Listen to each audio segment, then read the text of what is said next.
Hello everyone, it's Ginger here and welcome to another one of my Lino Print videos.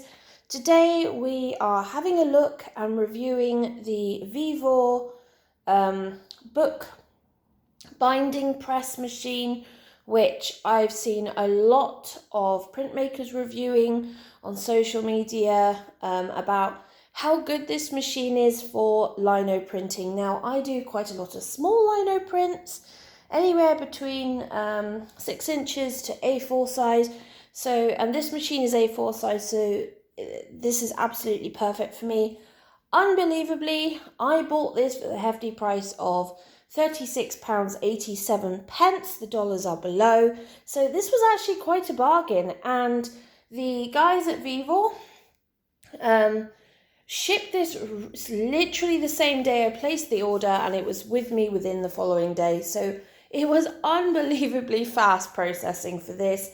I almost immediately after placing the order got a notification that the order was being dispatched.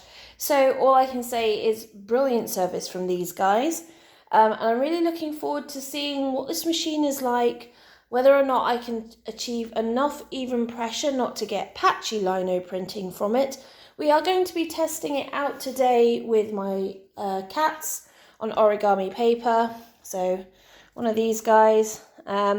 Just because this is a nice, easy print. This is one that I'll probably be doing a lot of, and the paper is thin enough that we should be able to see kind of what we're going to be expecting, because if it doesn't produce even pressure across the plate on origami paper, which is quite thin, then it's not going to really give it on anything a little bit thicker. I will be putting a cloth in between, and I will be finding some of my cardstock, recycled cardstock, I think, to put in underneath as a base for transferring in and out. I'm hoping that something like this will actually be able to make printing these smaller lino prints faster, because at the moment using the back of a spoon is great and burnishing it on, but it does take a bit of time, and after a while I have tendonitis in my wrist, and it really does cause that to flare up if I use that for too long. So here we are. Here is the box. It's huge. It's also super heavy. So almost 7 kilos. So it's definitely not light as a box. So it's not light as a unit. But we will cut this baby open and see what we've got inside.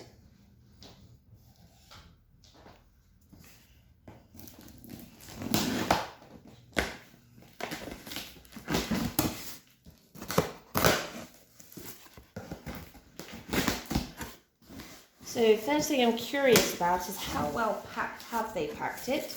Obviously the last thing you want when you've got a huge chunk of metal like this is it getting damaged. So first thing first, plenty of foam packaging, which no doubt the cats will play with. Here is the official piece of paper that came with it. The Vevor Tough Tools half price. Flattening machine, well, that's one way of putting it.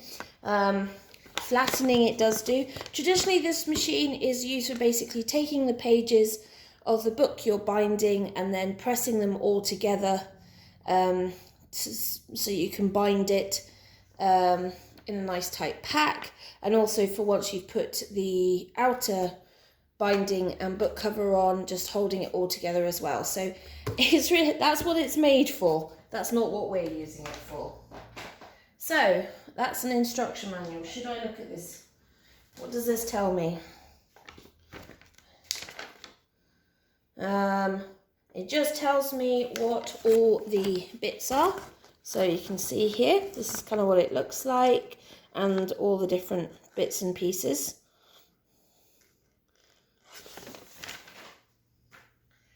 So, can I tip this? It's so heavy. Right. So this is kind of what we're looking at on the top of the box. So it's well packaged. It's got some nice packing on the handle just to kind of keep it from moving around. We'll stitch that. More of these lovely foam blocks. I like things that are packaged well. There is an inner lining all the way around the box, as you can see, just to keep it protected from the outside walls. And then in here is our machine. I'm going to see if I can, oh my gosh. I think what I'm going to do is pop it on the floor and then lift it out, just because of how heavy this thing is.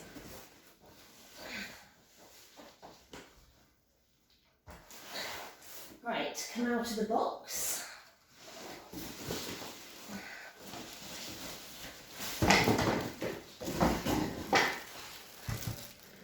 Okay, can you guys see that okay? Yeah, you can also now see the messy state of my table at the moment. Ignore the mess. Right. Let's take some wonderful bits of packaging off. Yeah, little bits of fun-shaped cardboard stabilizers. So I'm going to turn this a wee bit so you can see. So it's a pretty bulky machine, but it's good size, a good weight. Let's get this off.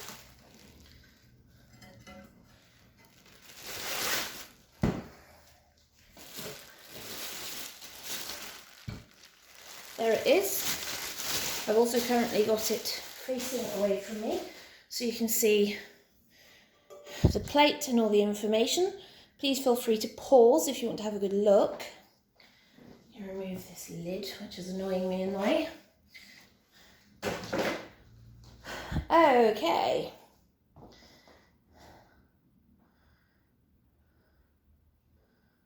So let's move her around and we'll get a better look. Okay, so I've turned her around, so now you can see you've got your pressing plate, your base plate. They've got these wonderful little rubber feet on, so it's not damaging the surface. You've got your support and stabilizing rods, your outer rods, and obviously this, which you can see it's a bit wobbly as it goes up. And that's probably, you can just see that there's a few minor, how rough the actual screw is, and you can see the marks where, oh, handles, oh, that's handy. Yeah, come here, let's do that. So we'll take it all the way up and all the way down, just give it a good run the first time round. I might give it a little bit of greasing, but obviously you have to be very careful if you're greasing a machine like this, that you don't get any runoff, because obviously that will affect your printing. Right, so it's pretty much at the top, so I'm just going to run it all the way down.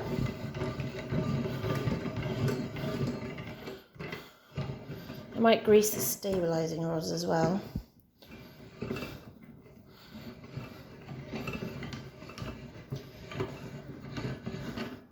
I just want it to be able to move a little bit smoother, not necessarily because I need it up and down, but just because I want it to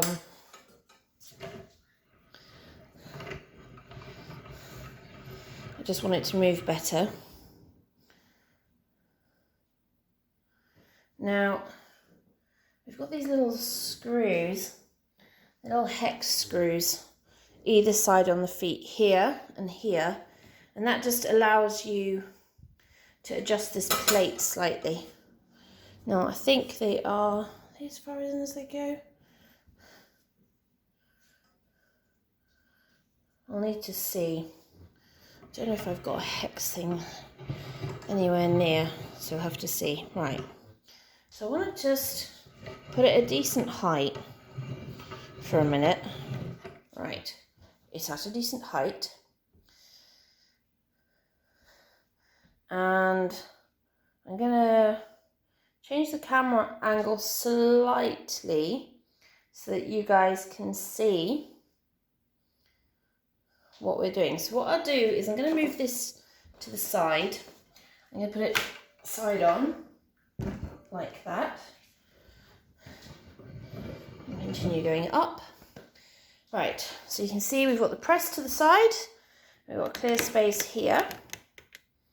So what we'll do is we will ink up one of these cats and some paper, and we will see what sort of pressure we get. Yeah, it is wobbling because there's a gap on this side between the plate and this plate. So there's a gap here. And I'm wondering if I get something. I will say, Vevor, I think that's the only thing, is you don't give me a hex tool to actually do stuff with, which is a shame. Just check the box now. Just for adjusting these. So, yeah,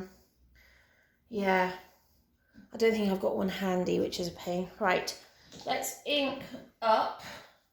I'm going to use some Prussian blue, I think, today. I'm also going to use 2 pieces of this that fits in there nicely. That's all I want. Just one for a base and one to go over the top. So I'm going to ink up my sitting cat, I think. Let's ink you up. It's a bit warm in here, which means that the ink will not play nicely because of that. You have to really work the ink to be able to get it relatively smooth, but as you can hear, we have our nice hissy sound.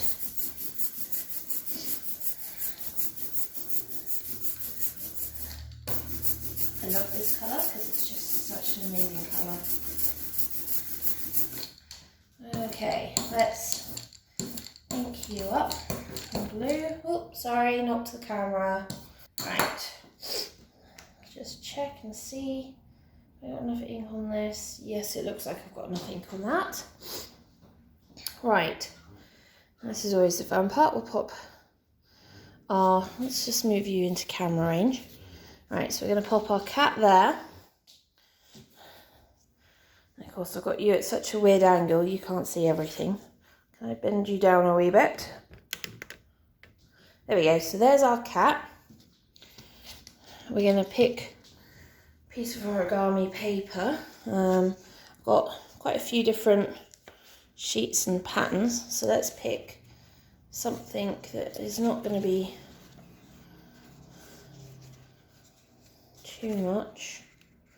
This weird floral pattern that looks like your granny's wallpaper will do. So this is the one we'll do this on. The cat, the base part of the cat is 6 inches by 6 inch size of the paper. So it's pretty much a case of just lying it on top.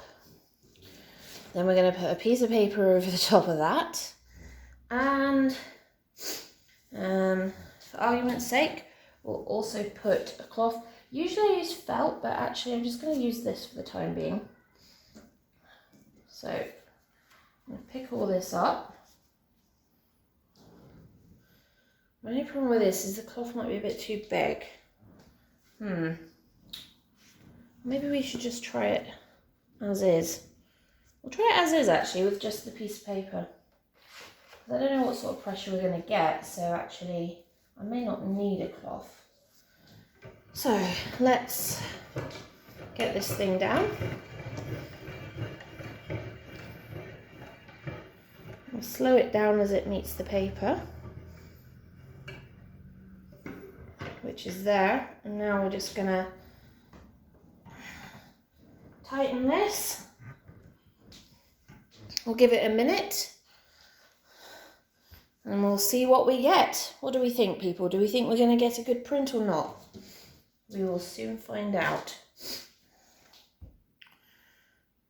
Right, I think that's enough time for it. Yeah, I definitely need to grease this. So I'm only going to lift it enough to be able to get this out.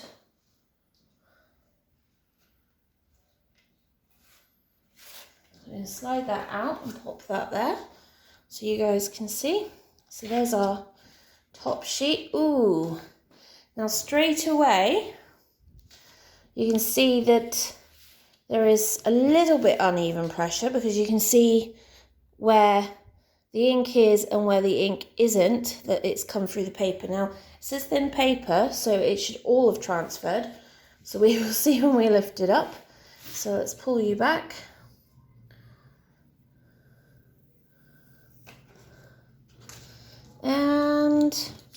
Yeah, no, it is a little patchy, but then that could be my inking, just because I'm inking over the top of dried ink. But actually, so far, that's not too bad really, when you think about it.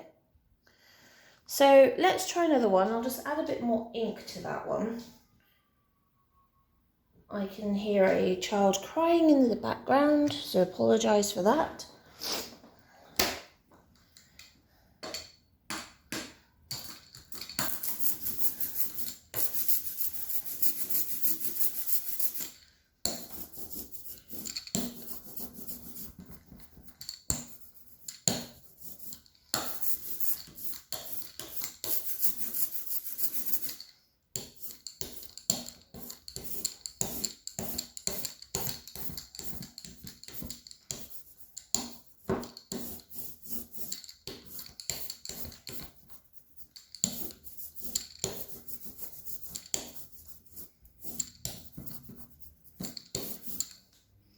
How are we looking?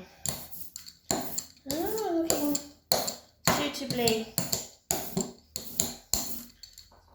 suitably shiny and wet. Right, so let's try this again. So we'll pop this down here. And we'll pick another paper. Pick this purpley one with some lines on it. So we'll use this one. Just go pop that down over the top.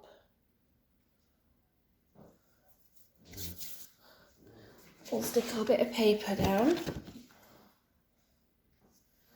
Question is, should I use a cloth? Oh, it's dirty cloth. No, still too big. That's the problem with these things, they're all too big.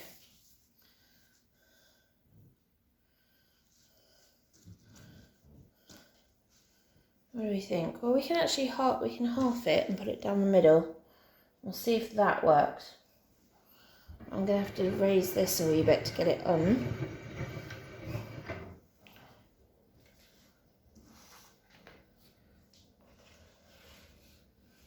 And that roughed that up almost immediately.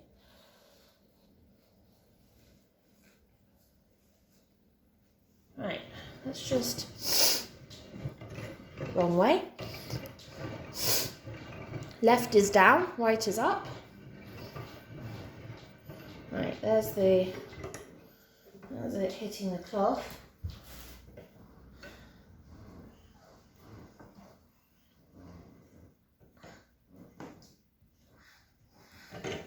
Now let's sit down pretty hard, so we'll give it a minute.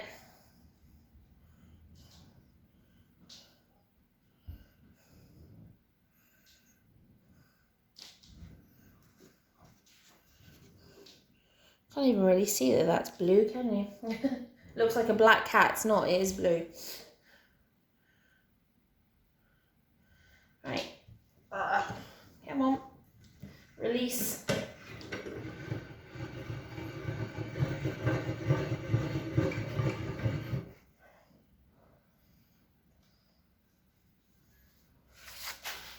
Okay. What do you think, people? Do you think this will be better or worse? I don't know. The honest answer is I don't know. Ooh, that looks better. You can see the outline of the cat. If I bring this forward, and like that, you can see the outline of the cat much better through the paper. So let's peel this one up. Come on, let go. And there we go. Look at that. That is perfect. There isn't a single patch on that cat missing. That has come out absolutely perfectly. If you're interested in buying one of these lino prints on the origami paper, they are available in my Etsy shop and on my website. But yeah, so let's have a look. So what do we think? Well, for achieving better prints like this, if it's going to sit, you might not, you might, you're a bit curly, there we go. For achieving better prints that are more consistent and less patchy, and for the price, which is, I don't know, about a sixth or a third of a Pookie press, for example, one of the hand presses, and the cat's joined me, then, you know, actually this little book press is pretty impressive.